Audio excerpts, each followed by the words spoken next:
Night falls suddenly in the rainforests of the upper Amazon.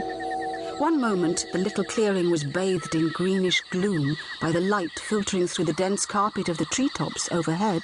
The next, it was plunged into darkness. The Indian porters were busily setting up the little encampment. Soon the tents were up and a campfire blazing. The explorer came out of his tent and watched the Indians going about their work, unpacking supplies and preparing the evening meal. Everything seemed normal. They'd carried out this routine 100 times before, but somehow the atmosphere was thick with fear and menace. Suddenly, the men stopped work, huddled together, and began to whisper amongst themselves. The explorer thought of the heavy revolver packed somewhere at the bottom of his luggage. Then he shook his head. He wasn't going to turn against everything he'd always believed in. His business was saving lives, not destroying them. His wife came from inside the tent and joined him. She seemed tiny, almost childlike beside his lanky form. He put out an arm and drew her to his side. She nodded towards the little group of Indians.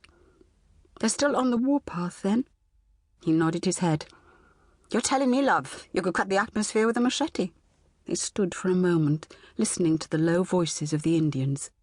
Then the old man, who was their recognized leader, detached himself from the others and came towards the tent. The explorer's wife looked on as the old Indian stood before them. He was speaking in a guttural, urgent voice. She had never mastered the Indian speech, but she could easily guess what he was saying. She heard her husband reply. Languages came easily to him, and he was fluent in all the Indian dialects.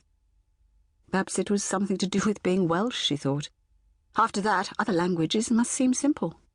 She listened intently to the voices of the two men. It was funny how much you could understand, even without knowing a word of the language. She heard the old Indian's voice, stern and insistent, then her husband's protesting, persuading, a further burst of staccato syllables from the Indian, a sweeping gesture at the blackness of the surrounding jungle that could only be a threat. Her husband again, resigned, placatory, reassuring. The Indian peered keenly at him, black eyes impassive under the fringe of black hair.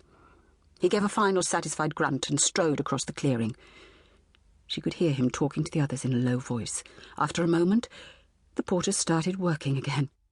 She felt her husband's hand on her elbow, and he led her back inside the tent.